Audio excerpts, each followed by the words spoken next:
ലൂക്കായുടെ 17 ദൈവരാജ്യത്തിൻ്റെ പ്രത്യേകതയെക്കുറിച്ച് ഈശോ പറയുകയാണ്. അതിൻ്റെ കടന്നുവരവ് അത് ഒരു പെട്ടെന്നൊരു ഉൾക്ക പോലെയല്ല ദൈവരാജ്യം കടന്നു വരുന്നത്. ഈശോ പറഞ്ഞത് ഇത് നിങ്ങളുടെ ഇടയിൽ ഇപ്പോൾ തന്നെയുണ്ട്. എങ്ങനെയാണ് ഇപ്പോൾ ദൈവരാജ്യം ഉണ്ടെന്ന് നമ്മൾ തിരിച്ചറിയുന്നത്?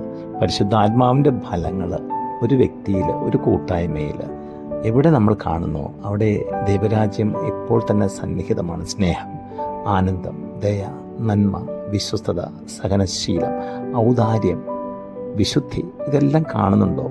ഉറപ്പിച്ചോളൂ, അത് ദൈവരാജ്യത്തിൻ്റെ സാന്നിധ്യമാണ്. ഈശോ പറയണത് നിങ്ങളുടെ ഇടയിലുണ്ട്. നിൻ്റെ ഇടയിലുണ്ടോ? നിൻ്റെ ജീവിതത്തിൽ ഇതുണ്ടോ എന്ന് ധ്യാനിക്കണമെന്ന് തമ്പുരാൻ ഓർമ്മിപ്പിക്കുന്നുണ്ട്. പെട്ടെന്ന് ഒരു ഉൾക്ക പോലെ കടന്നു വരുന്നതല്ല, പിന്നെയോ പതുക്കെ പതുക്കെ തിന്മ മാറി നന്മ നിറയുന്നൊരവസ്ഥയാണത്. ദൈവരാജ്യത്തിലേക്കുള്ള ക്ഷണമാണ് ക്രിസ്തുവിലുള്ള നവജീവിതം. ആമേൻ.